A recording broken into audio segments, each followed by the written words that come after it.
Hey, welcome to this week's episode of the Strong and Courageous podcast. As always, thank you guys for tuning in and checking out this week's episode. I'm really excited about this episode today. Last week, I did an episode talking about finding hope in a broken world, and really just talked about the idea that we don't have to look very far in our world, in our society, to see that there's brokenness and that there's a need for restoration. And and also even talked about how we don't even really have to look very far.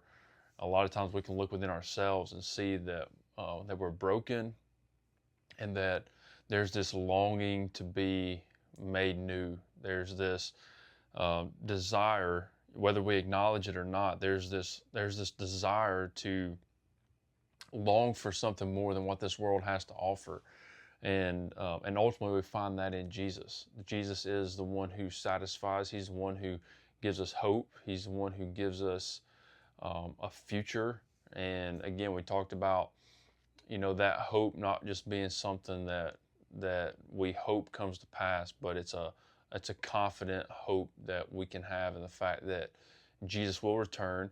He will come back and he will establish his eternal kingdom, where for those who have repented and put their faith and trust in Christ, man, we will rule and we will reign with him.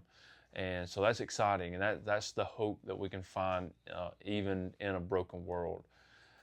And so today I wanted to, just as maybe I guess you could say, as a little bit of a follow-up, or just kind of adding on or continuing on with that thought, I wanted to read a story from the book of Genesis, the first book of the Bible. I wanted to read a story that is really a story about redemption and salvation, but the beginning of the story is pretty dark, and it's pretty messy, and we see a lot of brokenness, and it has to do with a family, and we see in this family there's some jealousy, and there's just some there are a lot of brothers, and that those relationships are kind of strained, and we'll kind of see that. And everybody, I think everybody could identify with this, where everybody's family in some form or fashion is a little messy. There's always something going on. There's conflict or there's tension somewhere along the way. And so in one way, I feel like we can all identify with this. Even within my own family, there's difficult relationships and things that we have to work through, and so not everybody has a perfect, all put together family. We can, a lot of times we can pretend like we do, or we can put on this front like everything's great and everything is just perfectly fine. But in reality, we know that there's just a lot of brokenness, and there's this need and this longing for restoration. And so I will say, on the front end of this, there's going to be a lot of reading, because this story in particular covers a large part of Scripture in the book of Genesis. And so I do apologize kind of on the front end for a lot of reading, but I will try to make this as engaging as possible, because again, this story covers a lot of a long period in history here in the book of Genesis. But the story is about a guy named Joseph. Okay, it's Joseph it begins in chapter 37, where we're going to find, and then his story goes all the way through the end of the book, and ends in chapter 50. And so again, this story is a story about about salvation and redemption. But what we're going to read here in a few minutes is, we see that it begins in a lot of brokenness. And so, yeah, I'm just going to jump right in, and I'm just going to read this, and I'll pause and kind of make some comments, make some thoughts. But again, what I want us to see here, though, is that, well, first off, the Bible, it's it's very interesting. You know, a lot of people say that, you know, the Bible is boring or it's hard to read, but I think that we read the Bible wrong a lot of times, and so um, it could be boring, and it could be difficult to understand if you don't read it in the right context and all that kind of stuff. But this story, man, it is really fascinating, and I hope that you'll kind of see that as we follow the progression of this story, and and hopefully it will pique your interest. And you know, you can go back, and I am by no means going to really do a whole deep dive into this, because again, we're going to be going from Genesis chapter 37 all the way through Genesis chapter 50, so it's a large portion of Scripture. So to begin with, in Genesis chapter 37 and verse 1, it says, Jacob lived in the land of his father, sojourning in the land of Canaan. These are the generations of Jacob. Joseph, being 17 years old, so we're introduced to Joseph, who this story is going to be about. He's 17. He was pasturing the flock with his brothers. He was a boy with the sons of Beliah and Zilpah, his father's wives. And Joseph brought a bad report of them to their fathers.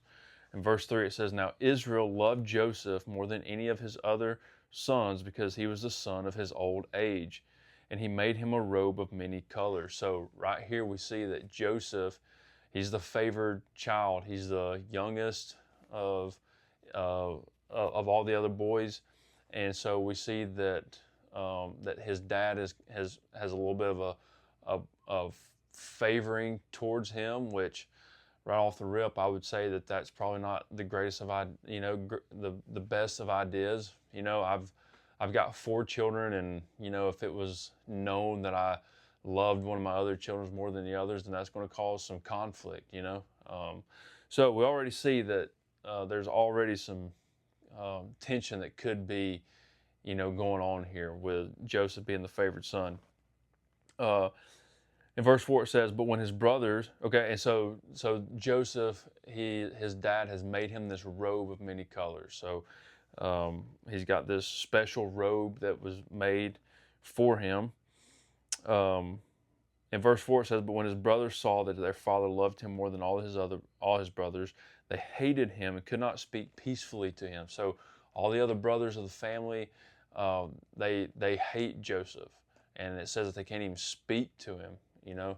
And so that's a pretty intense and crazy dynamic that we're already seeing. In verse 5 it says, now Joseph had a dream, and when he told it to his brothers, they hated him even more. So already in this chapter 37, we are seeing that Joseph is not off on a good foot, off on a good start here with his brothers. So he tells them this dream, and his brothers hate him even more. In verse 6 it says, he said to them, hear this dream that I have dreamed. Behold, we were binding sheaves in the field, and behold, my sheaf arose and stood upright, and behold, your sheaves gathered around it and bowed down to my sheaf. His brothers said to him, are you indeed to reign over us, or are you indeed to rule over us? So they hated him even more for his dream and for his words. And then in verse 9 it says, then he dreamed another dream. So if that dream wasn't bad enough, he has a second dream. And this is what it says. He says, behold, I've dreamed another dream. It says, behold, the sun, the moon, and 11 stars were bowing down to me. All right, so just hold up. So that first dream, you know, it already kind of sounds a little crazy and a little bit out there. But now he says the sun and the moon and the stars were bowing down to him. In verse 10, it says, but when he told it to his father and to his brothers, his father rebuked him and said to him, what is this dream that you have dreamed? Shall I and your mother and your brothers indeed come to bow ourselves to the ground before you? And his brothers were jealous of him. So again, brothers are jealous of Joseph here. They hate him. They can't speak to him. And these dreams that Joseph, that he keeps having, they're not doing him any favors right now, you know, because he's having all these dreams that these things are bowing down to him. And he tells that to his brothers, and his brothers are like, man, you're crazy. That is not going to happen, you know.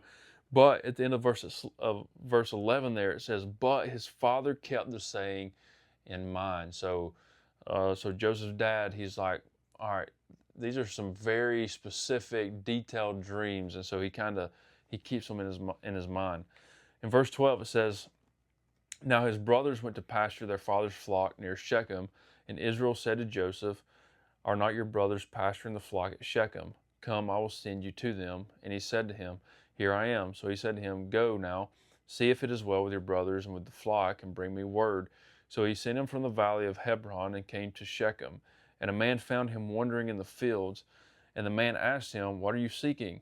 And Joseph says, 'I'm seeking my brothers.' He said, 'Tell me, please, where they are pasturing the flock.' And the man said, 'They have gone away, for I heard them say, Let us go to Dothan.' So Joseph went after his brothers and found them at Dothan." Verse 18, so here comes Joseph looking for his brothers. It says, "And they saw him from afar." So the brothers see Joseph coming in the distance. "And they conspired against him to kill him." All right, now this is taking a wild turn here. So now the brothers, they hate him. They can't speak peacefully to him. And now they're conspiring. They're making a plan. They're plotting on killing their brother. All right. This is really crazy. In verse 19, it says, "They said to one another, 'Here comes this dreamer. Come now, let us kill him and throw him into one of the pits. Then we will say that a fierce animal has devoured him, and we will see what will become of his dreams.'" It's crazy here. Verse 21, "But when Reuben heard it, he rescued him out of his hands, saying, 'Let us not take his life.' And Reuben said to them, 'Shed no blood, throw him into this pit here in the wilderness, but do not lay a hand on him, that he might rescue him out of their hand to restore him to their father.' So when Joseph came to his brothers, they stripped him of his robe, the robe of many colors that he wore, and they took him and threw him into the pit. The pit was empty, and there was no water in it." So here comes Joseph. They strip him, they beat him up, they take off his robe, and then they throw him off into this pit. They leave him, leave him to die there, basically. It's just crazy. And listen to what happens. Excuse me. Listen, in verse 25, it says, "Then they sat down to eat." Man, this is pretty evil. This is pretty dark. To think that these brothers could throw their younger brother. They hate they hate him so much that they want to get rid of him. They want to kill him and see what happens. See what comes of his dreams.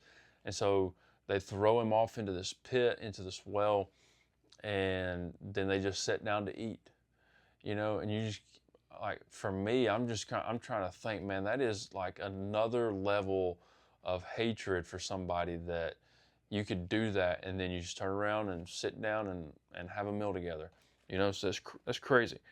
So let's keep going. And looking up, so they sat down to eat, and looking up, they saw a caravan of Ishmaelites coming from Gilead with their camels, bearing gum, ball, myrrh, on their way to carry it down to Egypt. Then Judah said to his brothers, "What profit is it if we kill our brother and conceal his blood? Come, let us sell him to the Ishmaelites, and let not our hand be upon him, for he is our brother, our own flesh." And his brothers listened to him. Then Midianite traders passed by, and they drew Joseph up and lifted him up out of the pit and sold him to the Ishmaelites for 20 shekels of silver, and they took Joseph to Egypt. So they see these Egyptians coming through, these Ishmaelites coming through, and they, instead of leaving him in this pit, they sell him, and now he's being taken down to Egypt. And so in verse 29 it says, "When Reuben returned to the pit and saw that Joseph was not in the pit, he tore his clothes and returned to his brothers and said, 'The boy is gone, and where shall I go?' Then they took Joseph's robe and slaughtered a goat and dipped the robe in blood.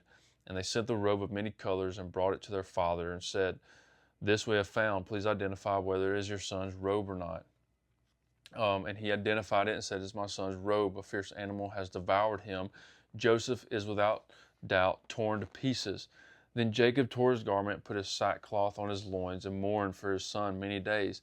And all his sons and daughters rose up to comfort him, but he refused to be comforted and said, 'No, I shall go down to Sheol to my son, mourning.' Thus his father wept for him." So they bring this robe back. They kill an animal, they dip it in blood, and they say, "Joseph's been killed by a fierce animal." And then verse 36, meanwhile, the Midianites had sold Joseph to Egypt, to Potiphar, an officer of Pharaoh, the captain of the guard. So now we see that Joseph has been taken down to Egypt, and he's been sold there, and now he's in slavery. And so jumping over to chapter 39 of Genesis, it says, now Joseph had been brought down to Egypt, and Potiphar, an officer of Pharaoh, the captain of the guard, an Egyptian, had bought him from the Ishmaelites who had brought him down there. All right, but listen to this right here. Verse 2 in chapter 39, it says, the Lord was with Joseph. That's the first time we see this phrase come up, but it's going to be a repeated phrase that we see throughout the story of Joseph, and that is the fact that the Lord, the God of Israel, was with Joseph. And listen to what God, the Lord, did for Joseph. And he became a successful man, and he was in the house of his Egyptian master. His master saw that the Lord was with him, and that the Lord caused all that he did to succeed in his hands. So the master that Joseph is under, he sees that, man, God is blessing him. God is causing everything he does to succeed. And so we see that God is with Joseph. So verse 4, it says, so Joseph found favor in his sight and attended him, and he made him overseer of his house and put him in charge of all that he had. From the time that he had made him overseer in his house and over all that he had, the Lord blessed the Egyptian's house for Joseph's sake. The blessing of the Lord was on all that he had in house and field. So he left all that he had in Joseph's charge. Because of him, he had no concern about anything but the food he ate. So we see that Joseph has great success, and because of that, he's been given this responsibility and this power that his master, he's not concerned about anything that Joseph is in charge of, because he sees that God is blessing him and God is with him. The next thing we see at the end of verse 6, it says, now Joseph was handsome in form and appearance. So it tells us that Joseph is a good-looking man. That's a little weird to say on here, but it's what it says. So he was attractive. He was probably fit guy. He was probably strong and looked good, and he looked handsome. And that's going to be important right here for what we see. In verse 7 it says, and after a time his master's wife cast her eyes on Joseph and said, lie with me. So the master of the house is seeing Joseph interact in the house, and she wants him to come and have sex with her. Is basically verse 8, it says, but he refused and said to his master's wife, behold, because of me, my master has no concern about anything in the house, and he has put everything that he has in my charge. He is not greater in this house than I am, nor has he kept back anything from me except you, because you are his wife. How can I do this great wickedness and sin against God? So now we see that Joseph, he's a man who fears the Lord. He's a man of integrity. This Potiphar's wife here, who is trying to seduce him to come and have sex with her and to sleep with her, and Joseph refuses. And in verse 10 it says, and as she spoke to Joseph day after day, he would not listen to her, to lie beside her or to be with her. So we see that this wasn't just a one-off incident that happened. This was a persistent day after day after day after day situation where Potiphar's wife is coming and saying, hey, come sleep with me, come have sex with me. And Joseph over and over and over again remains faithful, and he says no, because he wants to honor God and he wants to honor his master. In verse 11 it says, but one day when he went into the house to do his work, and none of the men of the house were there in the house, so Joseph goes in, nobody's there, but Potiphar's wife is there. In verse 12 it says, she caught him by his garment, saying, lie with me, but he left his garment in her hand and fled and got out of the house. So she comes in, she grabs a hold of him, and Joseph flees. He runs away. And then verse 13, and as soon as she saw that he had left his garment in her hand and had fled out of the house, she called to the men of her household and said to them, "See, he has brought among us a Hebrew to laugh at us. He came in to me to lie with me, and I cried out with a loud voice. And as soon as he heard that I lifted up my voice and cried out, he left his garment beside me and fled and got out of the house. Then she laid up his garment by her until his master came home. And she told him the same story, saying, The Hebrew servant whom you have brought among us came in to me to laugh at me. But as soon as I lifted up my voice and cried, he left his garment beside me and fled out of the house." So now we see that Joseph is being lied about. Okay, this whole situation here that Potiphar's wife has just made up, and has just flat out lied about this situation. Verse 19, as soon as the master heard the words that his wife spoke to him, "This is the way your servant treated me," his anger was kindled, and Joseph's master took him and put him into the prison, the place where the king's prisoners were confined, and he was there in prison. So Joseph, because of this false accusation, is tossed into prison. But verse 21, but the Lord was with Joseph. There's that phrase again. "And showed him steadfast love and gave him favor in the sight of the keeper of the prison. And the keeper of the prison put Joseph in charge of all the prisoners who were in the prison." So now we see that Joseph is in prison, and even in prison, people are noticing him, and they are taking notice of his responsibility and his ability to step up and lead. And now he's in charge of the prisoners. So he was in charge of under Pharaoh, and now he's in prison falsely, but now he's been put in charge over the prison. And whatever was done there, he was the one who did it. The keeper of the prison paid no attention to anything that was in Joseph's charge, because the Lord was with him, and whatever he did, the Lord made it succeed. Now we're going to see some dreams that happen in chapter 40 that are really important. So in chapter 40, it says, "Sometime after this, the cupbearer of the king of Egypt and the baker committed an offense against their lord, the king of Egypt. And Pharaoh was angry with his two officers and the chief cupbearer and the chief baker, and he put them in custody in the house of the captain of the guard, in prison where Joseph was confined. The captain of the guard appointed Joseph to be with them, and he attended them. They continued for some time in custody." Now, verse 5, it says, "And one night they both dreamed." So now both of these, the cupbearer and the chief baker, they're going to have these dreams. It says, "One night they both dreamed, the cupbearer and the baker of the king of Egypt, who were confined in the prison, each his own dream, and each dreamed with its own interpretation.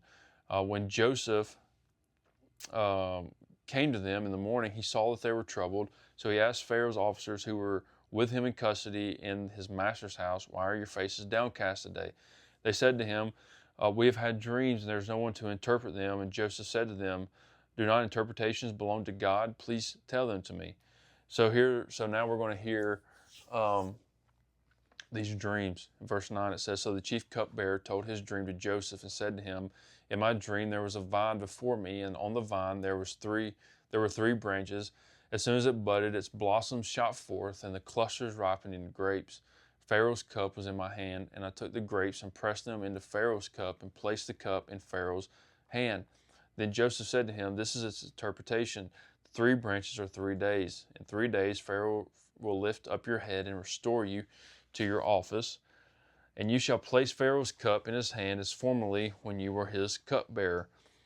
So he says, you're going to be restored, you're going to be brought back up out. Verse 14, he says, "Only remember me when it is well with you, and please do me the kindness to mention me to Pharaoh, and so get me out of this house. For I was indeed stolen out of the land of the Hebrews, and here also I have done nothing that they should put me into the pit." So he says, hey, remember me when you're restored back, because I'm here in this position wrongly, and so hey, remember me whenever you get out. Verse 16, it says, "When the chief baker saw that the interpretation was favorable, he said to Joseph, 'I also had a dream. There were 3 cake baskets on my head, and in the uppermost basket there were all sorts of baked food for Pharaoh, but the birds were eating it out of the basket of my head.' And Joseph answered and said, This is its interpretation. The 3 baskets are 3 days. In 3 days, Pharaoh will lift up your head from you and hang you on a tree, and the birds will eat the flesh from you. And so on the 3rd day, which was Pharaoh's birthday, so his dream or his interpretation was not favorable. It was not what the cupbearer's dream was. So he's going to die. And so in verse 20, on the 3rd day, which was Pharaoh's birthday, he made a feast for all of his servants and lifted up the head of the chief cupbearer and the head of the chief baker among his servants. He restored the chief cupbearer to his position, and he placed the cup in Pharaoh's hand. But he hanged the chief baker as Joseph had interpreted to them. Yet the chief cupbearer did not remember Joseph, but forgot him. So the cupbearer was restored. And again, Joseph said, hey, remember me. And whenever he got out, he forgot about Joseph. Chapter 41, it says, after 2 whole years. So Joseph has been in prison for 2 whole years. And remember, he's in prison for something that he didn't even do. He was lied about. Even before then, his brothers they hated him so much, they sold him. And so Joseph is in a situation where he shouldn't even be in. But that's where he's at. So after 2 years, Pharaoh, he had this dream. And this dream was that he was standing by the Nile. I'm not going to read this whole part, but basically Pharaoh has this dream, and it's a dream where basically there's going to be a famine that comes across, but Pharaoh is unable to interpret this dream. But while Pharaoh is telling this dream, he's asking all the magicians. Nobody's able to interpret the dream, and the cupbearer's like, "Hey, I remember there was a guy in prison when I was in prison. His name is Joseph. He interpreted these dreams, and the cupbearer is saying, this is what I dreamed, and it was a dream that I was restored to my position. And the chief baker, he had a dream where his dream, the interpretation was that he was hanged, and those things came to pass. So Pharaoh, when he hears that, he goes and calls for Joseph. And in verse 14, it says, Pharaoh sent and called for Joseph, and they quickly brought him out of the pit. And when he had shaved himself, changed his clothes, he came in before Pharaoh. And Pharaoh said to Joseph, I have had a dream. There's no one who can interpret it. He says, I have heard it is said of you that when you hear a dream, you can interpret it. And Joseph answered Pharaoh, it is not me. It is not in me. God will give Pharaoh a favorable answer. So Pharaoh says, hey, I heard that you can interpret this dream. And Joseph's saying, hey, it's not in me. I'm not the one who can interpret dreams. It's God who can interpret dreams. And so Pharaoh tells this dream to Joseph. And again, it's this dream that Pharaoh has. He says that there were 7 cows that were plump and attractive. They came up out of the Nile and they fed in the grass. Then there were 7 other cows that came up after them. They were poor and ugly and very thin.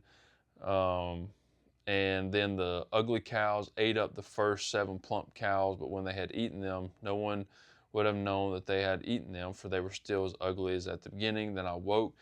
And he says, I also saw in my dream 7 ears growing on one stalk, full of good.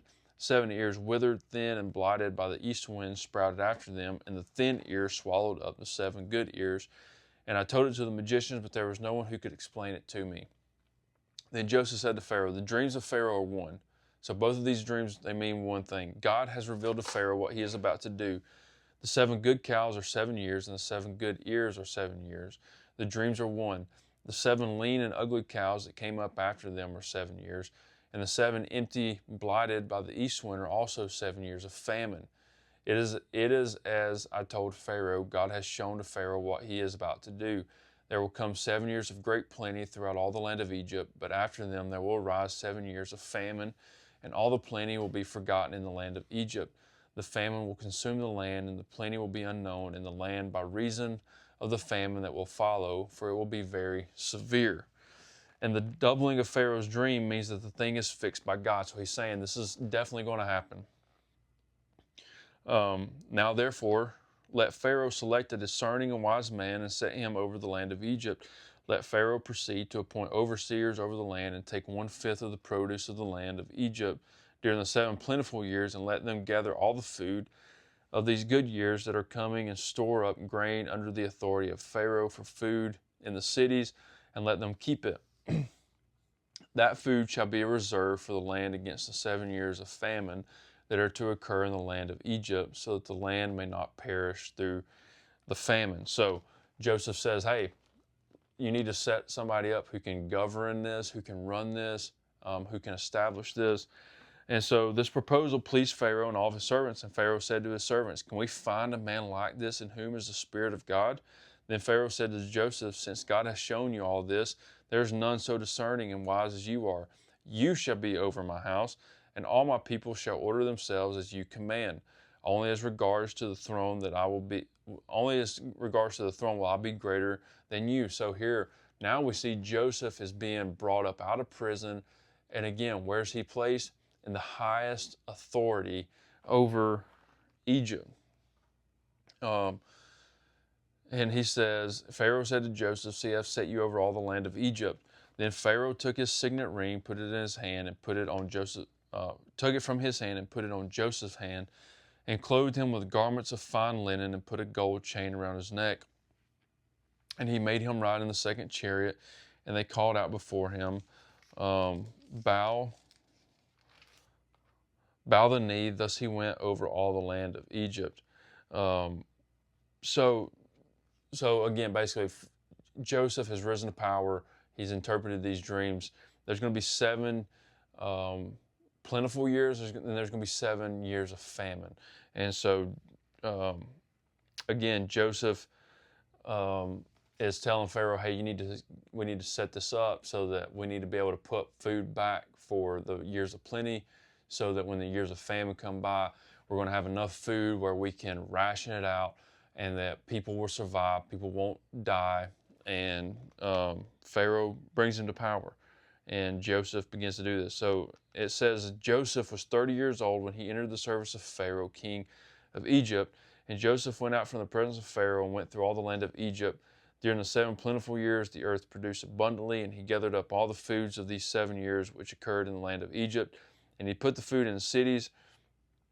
He put in every city the food from the fields around it, and Joseph stored up grain in abundance, like the sand of the sea, until he ceased to measure it, for it could not be measured. So there's plenty of food here that has been put back, that's been stored away, that's been properly stewarded well by Joseph. And again, it's God who has been giving him this wisdom and this ability to do this, and the favor of the Lord is on Joseph's life. So now, it says, before the year of famine came, 2 sons were born to Joseph. Asenath, the daughter of Potiphar's priest of On, bore to him. Sorry, I lost my. Joseph called the first name of his Manasseh, for he said, God has made me forget all my hardships and all my father's house. The name of the second he called Ephraim, for God has made me fruitful in the land of my affliction. All right, so the 7 years of plenty that occurred in the land of Egypt came to an end, and the 7 years of famine began to come, as Joseph has said. So now these 7 years of plentiful years have come, and now we've got these 7 years of famine that are coming. So this famine has spread across all the land, and when that did, Joseph began to open up these storehouses where all this grain and this food was put back. And now we get to chapter 42. Now listen to this. When Jacob learned that there was grain for sale in Egypt, he said to his sons, so this is Joseph's dad, why do you look at one another? And he said, behold, I've heard that there is grain for sale in Egypt. Go down and buy grain for us there, that we may live and not die. So he's saying, hey, we're going to die here if we just stay here. So we need you guys to go down to Egypt, get us some food, get us some grain, and bring it back. So 10 of Joseph's brothers went down to buy grain in Egypt. But Jacob did not send Benjamin, Joseph's brother, with his brothers, for he feared that harm might happen to him. Thus the son of Israel came to buy among the others who came, for the famine was in the land of Canaan. So They keep one brother back because they think, hey, we've lost Joseph, and if something happens to these other boys, I'll have at least one son left. Verse 6, now Joseph was governor over the land. He was the one who sold to all the people of the land. And Joseph's brothers came, and what do? They bowed themselves before him with their faces to the ground. All right, so remember those dreams that Joseph had in chapter 37, where he dreamed this dream that his brothers were coming and bowing down before him. In verse 7 it says, Joseph saw his brothers and recognized them, but he treated them like strangers and spoke roughly to them. And he says, where do you come from? And he said, we come from the land of Canaan to buy food. Joseph recognized his brothers, but they did not recognize him. So it's been a long period of time that these brothers have, that has passed since they've sold Joseph. And so they don't even recognize Joseph, but Joseph recognized them. And Joseph remembered the dream that he had dreamed of them and said to them, you are spies. So now he's going to kind of test them. He's saying like, hey, who are you guys? He's kind of saying, hey, you guys are spies. You're coming in to spy out our land, spy out our food and what God has given to us. And he says, you've come to see the nakedness of the land. And they said, no, my Lord, your servants have come to buy food. We are all sons of one man. We are honest men. All right, now that's kind of funny. We are honest men, because they're not honest men. Okay, they sold their brother in slavery, and then they lied about his death to their father. Your servants have never been spies. He said to them, no, it is the nakedness of the land that you have come to see. And they said, we, your servants, are 12 brothers, the son of one man in the land of Canaan. And behold, the youngest is this day with our father, and one is no more. So they say, one of our youngest brother, he's died, or he's dead. And we've kept back the youngest one back with the father. But Joseph said to them, it is as I said to you, you are spies. By this you shall be tested, by the life of Pharaoh. You shall not go from this place unless your youngest brother comes here. Send one of you and let him bring your brother while you remain confined, that your words may be tested, whether there is truth in you, or else by the life of Pharaoh, surely you are spies. And he put them all together in custody for 3 days. All right, so I'm going to kind of skip ahead because this episode is getting kind of long here. But basically, Joseph, he sends his brothers back and forth, and they go, and the brothers they tell their dad, hey, we need to bring our brother, and he doesn't want to send Benjamin, who was the one, back home, and so in chapter 43, so eventually they go back home, and but Joseph had provided some for them so that they wouldn't perish.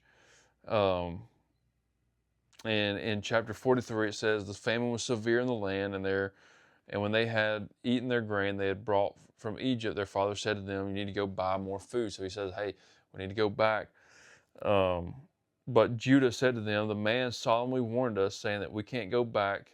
Or he said, you shall not see my face unless your brother is with you. So Joseph had told them, if you come back, the only way you can come back is if everybody is with you, including your brother, Benjamin.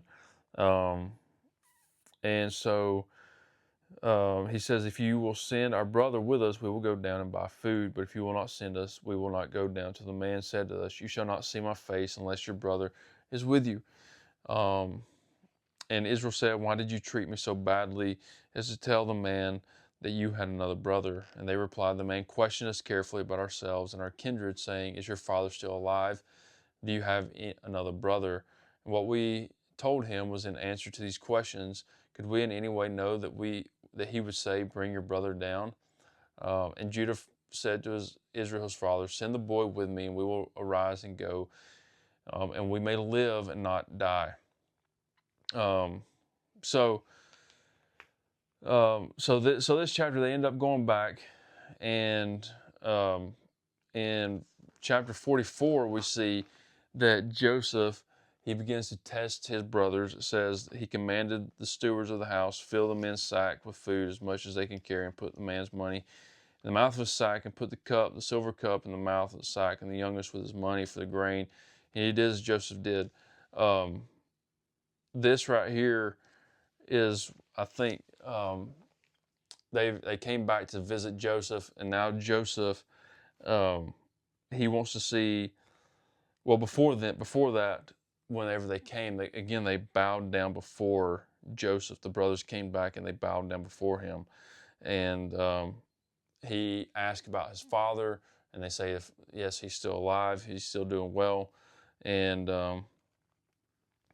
he said, Joseph, and whenever he did come, or this time whenever they came and they bowed down, at one point Joseph, he begins to get emotional, like he begins to become overwhelmed with emotion, because he sees his brothers, and he's talking about his father, and talking about his family, and again, they still aren't sure, they still don't recognize Joseph for who he is, but Joseph has, remember, he knows who they are.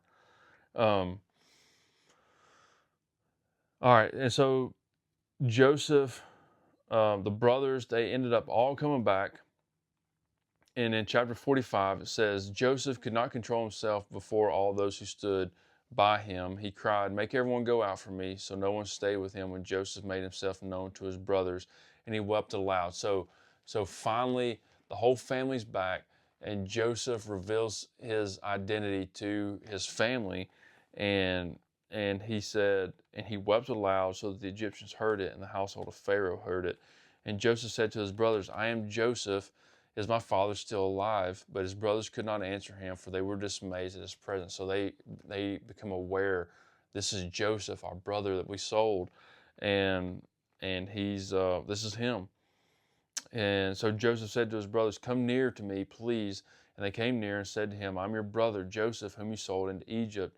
And now do not be distressed or angry with yourselves because you sold me here, for God sent me before you to preserve life." So Joseph is saying, hey, don't be angry, don't be frustrated. What you guys did, actually God sent me before you guys to provide, to sustain, and to bring about the salvation for a whole entire nation here. In verse 8 it says, so it was not you who sent me here, but God. He has made me a father to Pharaoh, and Lord over all his house, and ruler over all the land of Egypt. So he says, hurry and go get my father, and say to him, thus says your son Joseph, God has made me Lord of all Egypt. Come down to me, do not tarry. You shall dwell in the land of Goshen, and you shall be near me, you and your children and your children's children. All right, so then they go back, they get Joseph's father, and then they come back, and in verse 16 it says, when the report was heard in Pharaoh's house, Joseph's brothers have come, it pleased Pharaoh and his servants. And Pharaoh said to Joseph, say to your brothers, do this, load your beasts and go back to the land of Canaan, and take your father and your household and come to me, and I will give you the best of the land of Egypt, and you shall eat the fat of the land. And you, Joseph, are commanded to say, do this, take wagons from the land of Egypt for your little ones and for your wives, and bring your father, and come. Have no concern for your goods, for the best of all the land of Egypt is yours. All right, so the whole family, eventually they all come, and they come and they're reunited. But the point is here is that that the dream that Joseph dreamed of his brothers bowing down, his family bowing down, was all fulfilled in the fact that Joseph was sold, he was lied about, but then all these things, all these situations that Joseph was going through in his life, there was one constant phrase is that the Lord was with him, and that the Lord caused everything that he did to be successful. And Joseph ends up, through his stewardship, through his wisdom, and through his the fact that God was with him, and gave him the knowledge and the know-how of how to put back grain, to store grain during those 7 years of famine, completely saved an entire nation of people. And ultimately, um, Jacob is reunited with Joseph, and there's this really intense moment where they embrace each other, and you can read that through verse 46, or chapter 46, 47, 48, and then at the in chapter 49, Jacob begins to bless his sons, and then uh, Jacob, Joseph's father, he is dead. He dies towards the end in chapter 49, and then we come to chapter 50. So the last chapter of this book, it says, and when we're talking about, um, so Jacob has died, and now in chapter 50, verse 15, it says, when Joseph's brothers saw that their father was dead, they said, "It may be that Joseph will hate us and pay us back for all the evil that we did to him." So now that the dad has died, the brothers are thinking, "Oh man, Joseph, he may hate us, and he may want to try to repay us for this evil that we have caused on him, and we've caused a lot of trouble for him in his life, and now he may turn his back on us, and he may try to seek revenge." And so it says, so they sent a messenger to Joseph saying, "Your father gave this command before he died. Say to Joseph, please forgive the transgression of your brothers and their sin, because they did evil to you." So even after Joseph has done all this, we can see these brothers, man, they're still like, they make this up.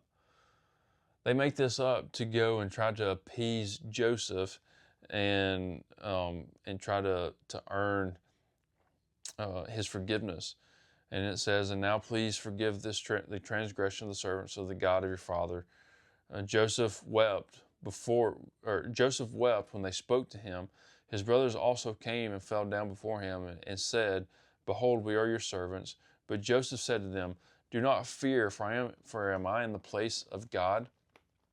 Verse 20, this right here is really what wraps this whole thing up. It says, "As for you, you meant evil against me, but God meant it for good, to bring about that many people should be kept alive as they are today." Wow, that's a very powerful statement. So these brothers come and they're trying to say, "Hey, our dad said to forgive our wickedness and our to be gracious to us." But Joseph says, "What you meant for evil against me, God meant it for good." And that's a powerful message there that Joseph gives and extends this grace to his brothers and to his family. And he says that what God has done in bringing me to this point in my life and in this whole entire nation is that we have kept alive, we have saved a whole entire nation of people. And he says, "So do not fear, I will provide for you and for your little ones." Thus he comforted them and spoke kindly to them. So ultimately, what Joseph is here in the book of Genesis is that he's a picture of Jesus. He's a picture of redemption, of salvation, of providing for a whole nation of people whenever there was no food and there was no hope for them. And ultimately, we can look to the person of Jesus, and that's what Jesus came to do. He came to give us a hope, and he came to satisfy us. He came to redeem us and to bring us back and bring us into his family. And so Joseph is a picture of Jesus. He's a picture of the coming Christ. But also, what we can learn in the story of Joseph is that, man, what his brothers meant for evil, God actually meant for good.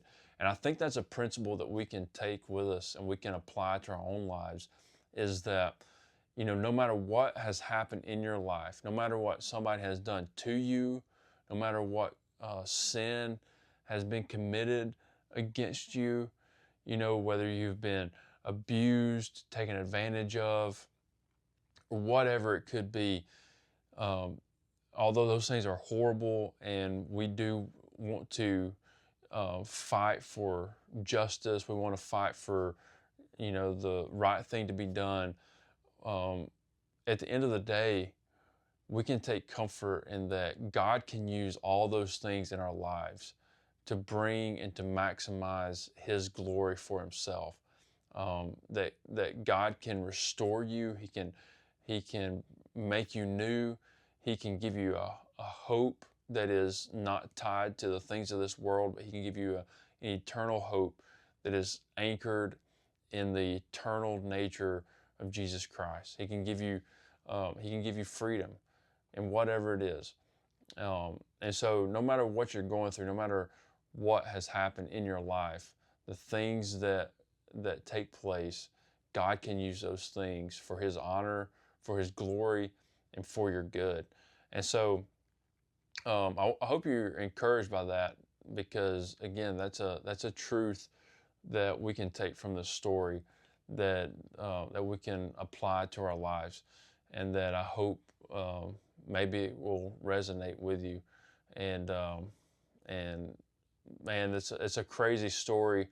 It's a story that I particularly enjoy going back and just reading. And I would just encourage you to go back and just do some more digging into that story, because there's a lot of other details that you could go into that that just didn't have tonight I was just trying to give a big overview of the story of Joseph and his life. But yeah, God used that. God was with Joseph in everything that he did.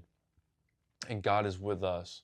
He's with us today. He fills us with His Spirit, His Holy Spirit, that He sends inside of us whenever we embrace the gospel message of salvation. And I would invite you to do that today, if you have never done that, to turn from your sin, place your faith in Jesus.